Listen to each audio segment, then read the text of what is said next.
Hello, everybody. Welcome to the LinkedIn live cast about how to cut through the noise to live, learn, and lead better.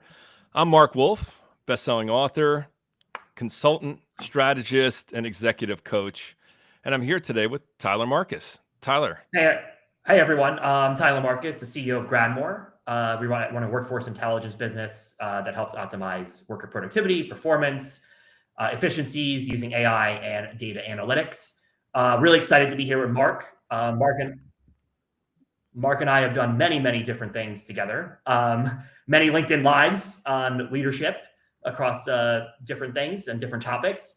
And recently, Marc wrote a book called Yeah, But Cut Through the Noise to Live, Learn, and Lean Better.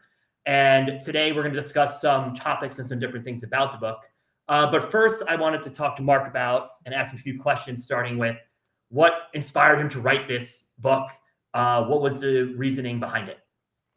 Yeah, thank you, Tyler. It's, I love about LinkedIn Live. It's just so real, right? It doesn't have to be produced. We're just showing up. And that's kind of what the book is about. There's so many things I've heard professionally, being a consultant, working in technology, owning my own business since I was 16. And one of the things that came up the most was, yeah, but, and then an excuse. And when you hear it again and again, you start to think, okay, well, what's up with that? What is the yeah, but? That's so much different than no. And I want to explore it more. So I started asking people questions, started doing research, and found out we are not the only people that say that. It's actually a worldwide thing where people say it all the time about many different things. So decided that was time to write a book about it. Got it. And now, are you saying that this applies to not just business, right? There's different things, as I recognize in your book, you talk about history or Chinese democracy. You Right. talk about sports. So did you find this, because I know you do a lot of work in the business world and executive level, but what inspired you to cover the other topics to make this more than just a business self-help book or improvement book? Yeah, and that's the thing. It's like as a guy who's worked with business leaders and people in business pretty much my whole life, I looked at it and I said, okay, well, there's usually a reason people work. There's usually some motivation. So if I focus on business and yeah buts, I bet you people have yeah buts inside and outside of work. Like, yeah, but I don't have time. Do people just say that at work, or do they say that in life, or do they say it all the time? And that's the thing. It's like when you say it multiple times in multiple places, I realize it's a yeah, but that applies in lots of different areas and parts of the world and parts of your life. True. I think a lot of times in the business world, we try to separate business and personal and how we think about things. But a lot of the common, like us as humans, right? A lot of the hesitations we have don't just apply to business, right? They apply to other things in our life. In school, right? Think about all the times at school where you're hesitating about things, or times with other things around your friends, or even personal things. But what are some of the things that topics that you covered? Because I know in the book you have different sort of categories, and I'm curious to hear more about what inspired of what those things, why you put those things in the book. Well, the thing is that I want to make sure when I've read books by people who talk about their accomplishments, and that's fantastic. If you want to read a memoir, you want to read about how amazing somebody is, that's fantastic. I want to write a book about how this affects people and why it matters to you, or does not matter to you, or matters to someone else that says, yeah, but. So when I thought about this, I was like, okay, well, if you don't write it about an industry somebody's not in, they're going to be like, well, this doesn't apply to me. So when I started looking at sports and entertainment, and I looked at retail, and I looked at healthcare, and I looked at publishing, and I looked at all these different industries, and I see yeah buts and people that overcame them, I was like, well, might as well put it in there, do it well researched, have links to the actual stories, let people see and understand more. And I live in Music City, so people know some of the people that are in the book from the music industry, but also know people that are in the book just because of business. And I wanted them to understand that this was a story about perspective. And if you look at it and you're saying, well, hold on, if somebody that can go and overcome, like Sir Richard Dyson, that he went and overcame all this work to go and be able to produce a product, and he had thousands of failures, how do you even deal with failure when you have a plan? Or when you're a musician and you think you want to have the perfect album, like Axl Rose and Chinese Democracy and with Guns N' Roses. And it's like, what happens when you work so hard and so long on something that actually you start to lose your fans and lose your band because it's taken so long to produce something? Would it be better to at least produce something that is good and versus the perfection that you want to achieve for it being forever it taking. Right. And I think that's the whole debate as an entrepreneur, like when you think about 0 to 1, right? Is it better to have a beta MVP, something, that you put together quickly? I think in the tech world, that's been a major preaching from Silicon Valley for years. It's better to do something small and test than to spend years on something and find out that is. But then you turn around and you look at like ChatGPT, it took them 7, 8 years to get that to where it was. Most people don't realize that they've been working on AI models for 8 years, 7, 8 years. So I think a lot of it, would you say, could it depend on what you're building and what you're doing? Like, how do you feel about how that, the differences? I don't want people doing an MVP on me when they're doing surgery, right? Like that's called a trial, and that's that's a specific case, and people opt in. So I'm talking about, when you're doing something, sometimes, and when I work with clients that are perfectionists and they want to know what's the plan. Yeah, but what's the plan? They want to know exactly everything that's going to happen, but they want to be agile because they're business owners too. And the balance between knowing when to go and release something, or at least be able to go and get testing. I mean, just a simple example, Tyler, you and I did our first LinkedIn Live before we ever did a LinkedIn Live. And it was a test to go and say, how's this going to work? What are people going to do? Then when we had hundreds of people sign up, that was a good test. But then we watch hundreds of people sign up again, and then people repeat and sign up again. Okay, well, maybe there's something to this. So I think, until you get it out there, you really don't know how good things are. So, but make sure you do it in a way where it's still safe. I'm not telling people to do things unsafe. I'm just saying that there are first steps to take, and version 1 is better than version none, because at least you got it out there and you can see how to react. Do you think in your executive coaching, when you're doing leadership coaching, that a lot of this hesitation in leadership is around having a plan that is too grand, or trying to go from 1 to 2, like from 0 to a whole thing, and that therefore that creates this sort of expectation? Is that something that is a common problem that you see in like a leadership from leaders today? Yeah, I see that what people want to do is they have, especially entrepreneurs, want to be very ambitious, and even businesses. We want to create this. We want to have 1 million people do this. We want to be able to change this. And that's fantastic. When I started a business when I was 16, I would go to the largest companies like Becton Dickinson and CNBC and other things. But, I didn't try to work with the whole company. I tried to work with one division with one person that believed what they needed to be able to change, and then work with them. And then now I was inside that organization doing work, and they kept me. If I tried to go and do a request for a proposal and try to change everything else and went through all the red tape and tried to get the whole company, it would have never happened, or taken so long. So it's kind of like land and expand. It's kind of work your way through things. It's kind of learn if this is something you want to do. So I think a lot of entrepreneurs have grand visions, and that's fantastic. But if you start small and you're agile and you know how to adapt and adjust, so your team's going to have buts as well, even if you don't. So it's not just you. Right. Yeah, no, totally. And then beyond entrepreneurs, because a lot of our audience too comes from very different backgrounds. Some of them executives, senior executives, software developers. How do you think like that applies? Because when you've done coaching, a lot of your coaching has not just been with me, but also with like C-level people within corporate structures. There's this thing called the imposter syndrome, right? And I mean, I know that people that have signed up for this LinkedIn Live are chair people of large boards and have run large companies and are in CHRO roles and other roles. So they've already achieved this level of visual greatness of a title and things like that. Yet sometimes, even if they do their role really well, they feel like, I'm going to get found out. I'm just one step away from having this issue where literally people know and say, you're really not as good as you are. And that can be the biggest limiter to your success, is thinking about what people are thinking negatively or what possibly could happen. And that but is really something that holds people back. So we talk about that in the book, that this is something so pervasive.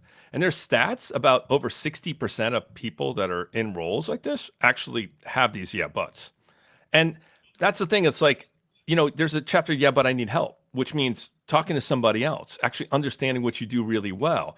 Or, but I'm too old or too young, where you think it's your age that's holding you back. The more you start seeing these separate stories and start hearing the narrative and understanding what's only in your head, Again, I'm a coach. We're not talking about psychology. We're not talking about going and therapy. We're talking about literally working through as a business person or an employee or a team leader and understanding how to work through some things that are, if it's your issue or it's other people's issue with you, and trying to figure that out. Yeah. I mean, imposter syndrome for me as an entrepreneur was a huge issue. I felt like when I was in marketing, I didn't really feel as much imposter syndrome. I felt more of it being an entrepreneur and sharing about like data, for example, data analytics, right? When we first started, I had such a data background that sometimes I forget how much of a knowledge you have. I think a lot of people think they know less than they do. And sometimes when you do that, you have this weird sort of psychological trick in your brain that's like, maybe you're not as good or you're not good enough. And then that can hold you back. And then when you're in a leadership position, the problem is that energy or that feeling can come off. So if you're in a meeting, you might be more hesitant. You might not be as confident. You might come off as insecure about that. And you may not say it, but you might feel it. So I think helping understand that successful people, even the most successful athletes, right? Everybody has had those feelings of doubt, at some point, and it's about how do you manage that. So I'm wondering, within your coaching and your book, do you help people through the mindset side of it as well? Yeah, I mean, there's stories in the book about, Ruth Chris Steakhouse and Ruth Fertel that started it. She was never an entrepreneur. She was never really a restaurateur until she actually owned it and took over the restaurant and actually turned it into what it is today. And it was to provide money for her family. So sometimes we do things because we need to, right? And I think it's the what if I fail that people are so afraid of failure that I was like, well, what happens what do you learn through failure, right? In America, at least, when we fail, we actually become stronger most of the time and look at it. And most products that you use today, and I talk about this in the book, were actually out of failure. There was things that didn't go well and they iterated and revived the product or changed it and went and made it something even better than it was in the beginning. So I work with people to be like, what about failure scares you? Or what about not being qualified keeps you from doing something? And then what does the next level of success look like? Or how do you work through things? And I think the more you start to have these conversations, you realize, Tyler, that you actually know more than you think you do, and that you're actually better. And you actually might even have the curse of knowledge that you know so much about something that you forget that people don't know what you know. So there's this opposite effect too, where you know so much. So understanding how that plays out really can actually give you some perspective on what to do and how to do it. What are the most common year buts that you see? Yeah, but like, I don't have time. I know you. Yeah, but I don't have time. I don't have time. Okay, Yeah, I mean, there's ones that come up all the time. Because people think that they're like, so, and I talk about in the book about the difference between everybody has the same 1,440 minutes every day, but we act like we have unlimited time and limited money. So we spend our time as if it's unlimited and we'll do things. And I talk about in the book about, if you want to unwind at the end of a hard day and you're like, I just want to go and I just want to do something to get my mind off of work. So you'll go and binge Netflix for 6 hours. And I talk about in the book, I was like, so at the end of time of going through that literally list of things that you have on your Netflix, do you feel better? And most people don't measure that. And if they do, they're like, no, actually, I don't, because I feel worse because now I'm exhausted from sitting in front of my TV for 6 hours. So what I want to bring up is like, if you don't have time, the thing is that how do you measure your use of time? And I'm not trying to go and be like, you got to fill every moment with something to do. What I think is like, what are you doing with the time? Is it purposeful? Are you seeing that you want to do things? And when you tell me you can't start something new, I was going like, well, how about if you took a half an hour a day to start working on the book that you want to write? And that's the funny thing, Tyler. Writing a book, you know what more people ask me about? So tell me about the process of writing a book. I was like, millions of people have written books. Tens of millions of people have written one because this is what people aspirationally want to do. So they want to talk to somebody who's done it. Well, what do you need to do that you want to talk to somebody so they can get you inspired to be able to do it? And you can move beyond it with the same one day, 1,440 minutes you have every day. Yeah, and I think with the time thing too, it's like what's adding energy and what's taking away energy. Mm-hmm. So I think Mm-hmm. people don't realize, like you're like the Netflix example, right? It's like, oh, I'm just gonna sit and watch. Well, how do you feel after? I'm not saying don't watch TV, but or No. I think social media too to a point, right? It's like, are Mm-hmm. you? How do you feel after this? And obviously, they've done studies that show people don't feel great, right? After. So I Right. try to like, I've learned over time, and as a business owner, how I spend my time, what's adding energy. The more I add and more Mm-hmm. energy, the more it compounds, right? Right. Because you're spending your time on things that you like doing, that you enjoy doing, and that are Mm-hmm. driving outcomes or whatever. You're not spending time on things that maybe take energy away from you, right? It's like, so, how does that, in terms of that, some timing and buts, do you think a lot of it is how people optimize, thinking more strategically about how they optimize their day, not just in the office, right? It Mm-hmm. seems like there's some things that you're talking about in the book that are outside of it. Yeah, it's what I'm helping people realize is, and I wrote this book specifically so you didn't have to read the whole thing. So here's how I think about time, Tyler. I know people say I don't have time. Great. Okay, read the introduction, and every chapter is a module. What do you mean? Well, if the yeah but doesn't apply to you, don't read it. Oh, well, that makes sense. Okay, so you can read the introduction and a chapter in probably 7 minutes. And when you're done, you can actually go, I never thought about that, or I never heard a story about how basketball was invented, or I never heard the story about Joy, who they watched the movie Joy about Joy Mangano, and I didn't realize how she was, how what she overcame to go and become on a TV channel and then be able to sell her products. It's, if you think about this, there's so many things in business you apply to life, and in life you apply to business. And if you don't get the connection, my job is to help you see the connection between what you do or don't do and the outcomes that you say you want and don't get or do get, and to do more of what works, right? So the what will others say or think is a chapter in the book, because nowadays more people are concerned about what others think, right? I don't care about likes on my post. What I care about is that lives change because someone read a $10 ebook, right? Or a Kindle version of my book and said, this is what happened. And when I hear people tell me stories about this, made me think about where I was stuck in life and how I've moved past it and how I'm going to go and do this. I'm leaving my job or I'm starting this new business. And I've literally heard that, and the book's only been out a few months. That's impact that I did not expect, writing a book that I delayed for 14 years because I had a yeah but about writing a book. I'm not an author, so I didn't want to write it. And when you do something you don't normally do, you actually get results you didn't expect. No, totally, totally. How was that process? I mean, just writing it. I mean, just curiously, like, was it? Did you find the best thing to do was? Did you scope it out a certain way? Was it? Did they? Is there a certain process? Did you just Well, write and then edit?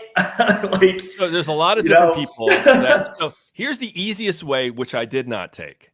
Okay. Pay 25, 50, $65,000. Get a ghostwriter to write your book, create, set up all the podcasts, do the marketing, and go through one of these publishing companies that will do that. So you're still self-published, but you're through Forbes Books or something else. And again, I'm not slighting anything.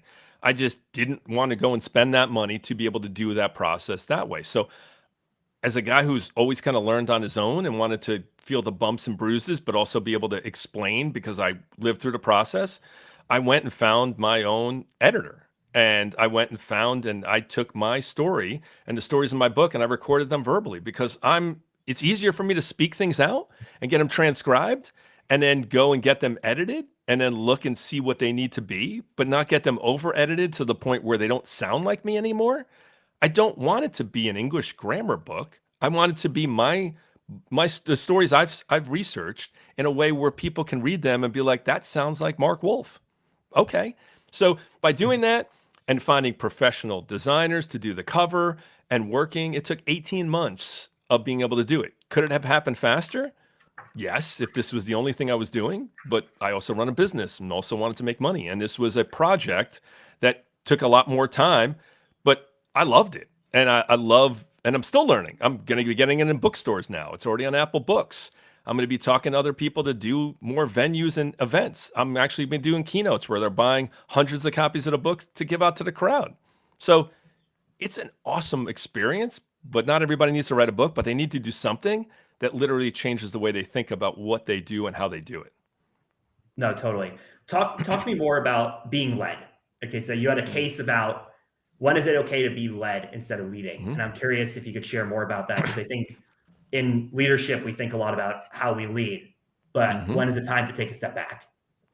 Yeah, so I didn't tell many personal stories at all in here, but I did in mine, yeah, but not where I came from, not where I come from. There's my story in there about growing up and about being poor and about not knowing I was poor. And I interviewed some other people that were either clients or friends, and there's four case study stories about there. And there's a story from Kevin, and it talks about being led. Now, Kevin's story is about, he's a successful accountant, worked in a very successful firm in Nashville, and he was in a group with me, and he looks over and we're watching this video. It talks about, what's purpose in life and what do you need to do and what needs to change, and are you just so comfortable that you could do this for the rest of your life? And Kevin was comfortable, but he felt led, and he happens to be a Christian, so he felt led by the Lord to be like, I need to do something different. I'm going to be a CFO. And when he told me, I was like, you've never been a CFO, and you're at this firm for a really long time. And his story in the book is about actually changing his whole way of doing things to actually thinking about, wow, if I do this, I can affect other people and I can do something different. But it's scary. And he had to get buy-in from his wife, and he had to think it through. But he wanted to serve in a way that he didn't feel he was serving. And it changed the way he thought about everything he did. And I think about that for a lot of leaders, Tyler. It's like they lead and they love what they do for a reason because they really care about people. And they really care about serving people in a way where they literally, when the business gets sold, which this business wind up getting sold and bought out by somebody else, he cared about what was going to happen to the people. And he cared. It wasn't his company. He didn't own it. He was just the C-level there. I think when you really think about why you do what you do and you really take a step back, usually there's people say to me all the time, man, I just want to help others. But they don't realize they can help them where they're at by thinking about what they do in a way where, like Kevin, they take what seems risky, but literally changes the whole trajectory of your life by being like, I actually know why I'm doing what I'm doing. Yeah, no, I think the why, like, there's a lot of talks about that and how that drives through. And I think it's what is the purpose of what you're trying to do? And usually I think find the material things tend to not be a good reason generally. Oh, I do it for money. I just feel like sometimes that can take away from what you're trying to accomplish. And it could come off that way. Are there other like examples of that where you see people that, impactful leadership? Because it seems like in a CFO position that most people think of impact as an entrepreneur, right? Oh, I'm going to, start a space company or, do something like, completely like Apple or something. But it's interesting that you gave the example of a CFO to me, because we think of that as the most like conservative, like financial position, no risk, right? It's accountant is also like a lower risk job in terms of like how they operate. So I'm curious how that, even in those professions, because I think a lot of people think that those things are reserved for the athlete, the entrepreneur, the artist, right? So I'm curious your take on that. And that's a great point. It's like, I'm so opposite of a CFO that when he asked me to work with him and actually to go and help him, it wasn't to be a better CFO. He already had people skills. He already knew how to care, but he was also very analytical.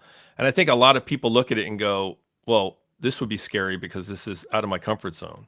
Okay, well, that's where growth happens, right? Growth happens in a few different areas. When you're out of your comfort zone, or when you go through trials and tribulations, right? When you go through difficult times, it really tests how well you have been able to think things through, which you really rely on, who you trust in, even your faith, right?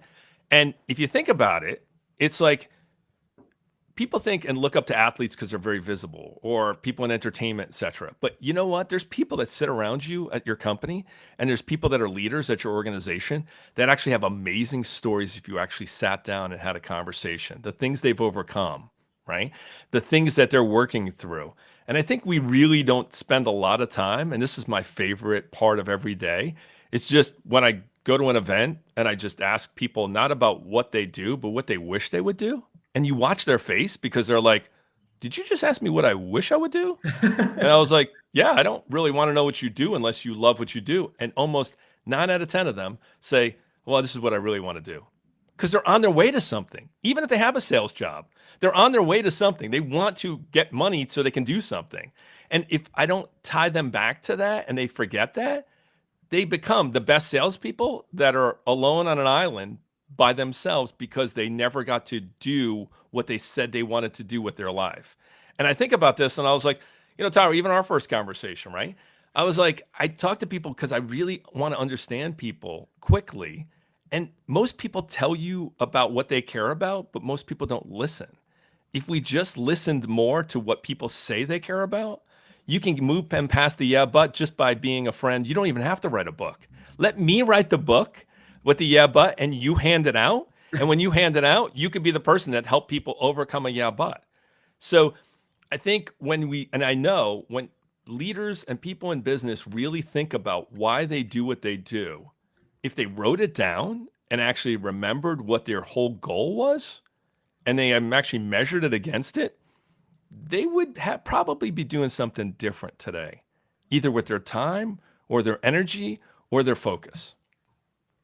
So do you think time, energy, and focus are key to that? It's like I think there's a lot of things. Going. What do you focus on? It's a journey. What do you yeah, it's a journey, right? Like, I mean, just think about your own life, Tyler, right? It's always so great to relate things. We all think we're doing the right thing at the point, or there's some things we need to change. And the thing is that even me and my business, right? Owning a business and working in it for so long, there's some other people that I was like, if I compare myself, I was like, wow, look what they're doing. And I was like, you know what? I was created to do this. Because when I see how I interact with people, no matter what their age, right? I've talked to female entrepreneurs that are starting a business at 20-year-olds. I've talked to 80-year-olds that have accomplished more and have been Secret Service agents and have actually protected 3 presidents. And the conversations, they always talk about not how much money they made. They talk about what they want to accomplish, what they did accomplish, or how they did it. And then they sometimes talk about what they wish they would have changed. And one of my favorite questions that I ask people, no matter what their age, is that take your age, divide it in half, and what would you tell somebody that age, or what would you tell yourself at that age?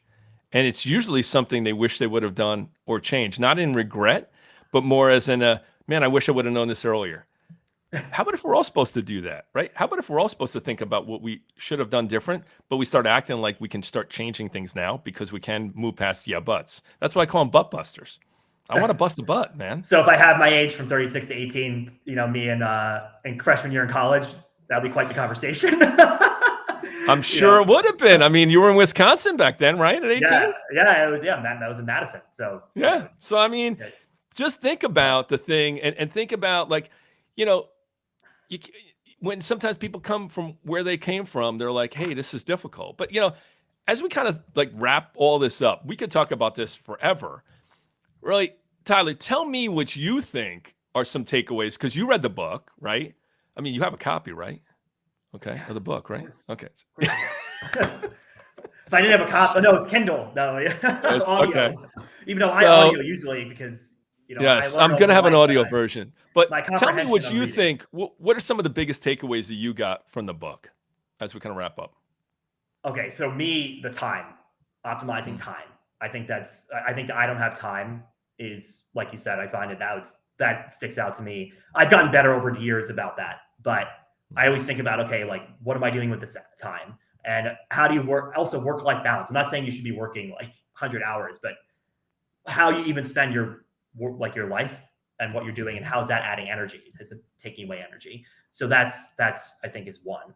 I think the concept of failure as a fail forward concept, I think that's preached a lot, but I think just understanding that even these very successful people have had these like really drastic failures. I think that's huge to me. And then the third thing I think is just about like when it's time for you to take a step back and not be leading. I think as a leadership people, like we think we have to lead in everything. I've learned that I'm only good at certain things, and the things I'm not, it's better to either like have someone else who knows better or when to listen. And there's certain things when you're in the right place. So, I think just it's almost like having no ego around it, in a sense, like just because you're here doesn't mean you can't learn from others in a different way. I would say those are the 3 takeaways from your book. I mean, there's other great examples and there's all these other really cool things that are there. But I think for my life, I felt that those are the top 3. Yeah. Just in that example. And then also one more point on to go back to the thing about like the past and the things. So I realized that as I've gone, a lot of things I've done previously that I might have thought were maybe at this time, like, why did I major in history? Right. And I was thinking to myself this. And then like a few months ago, I was at the Madison State Capitol giving some testimony on workforce productivity. And I was saying to myself, my history knowledge had helped me make this speech and how to organize this. And I'm like, wow, if I didn't major in history and take some poli-sci classes, my understanding of this would not be as good. So sometimes we don't realize the things that we take, maybe where you're like, why did I major in history if I'm ended up as an entrepreneur, can come back around more than you think. And it's interesting. So I think that's one thing when I think about regrets or things like that. It's like there's a purpose for that, and it might have been something. And then there might be a time 15 years later, 20 years later, where that actually is hugely valuable. So that's my takeaway on that. I think it's something to think about. No, and that's a beautiful point, is that I talk about in the book, to use the skills and the things that you've learned, no matter where they are, to be able to go and move it forward, to say, well, if I have taken this class, or I have lived through this experience, or this business that I had failed, or it wasn't as successful, what did I learn from that? What can I teach others about that? What can I change because of that? How can I go and do things differently? And I think that, and I know that there are people that, since there's 8.2 billion people in the world, nothing's new. We've all been through things, but we all act like it's the first time it's ever happened in the whole world. And I think if we don't learn from other people's mistakes or successes, and we don't know how to apply them, it's really about making sure how to work with what now you see, right? And I that's one of the biggest things that I'd like people to take away. Out of the 15 yeah buts, these may not be all of yours. And I'm not trying to convince everybody to be like, these are a yeah but, you got to move past it. Some will always be a yeah but for you. And the thing is that, can you still move forward? What I don't want to see, and I think a lot of people don't want to see, is to see your life where you have regrets. Let's reduce the regrets. Let's bust through some yeah buts. Let's move through in a way. Let's help your team see things, because even if it's not your problem, I'm going to guarantee you know people that have these issues. And these issues are so overcomable, or as I say, no more yeah buts.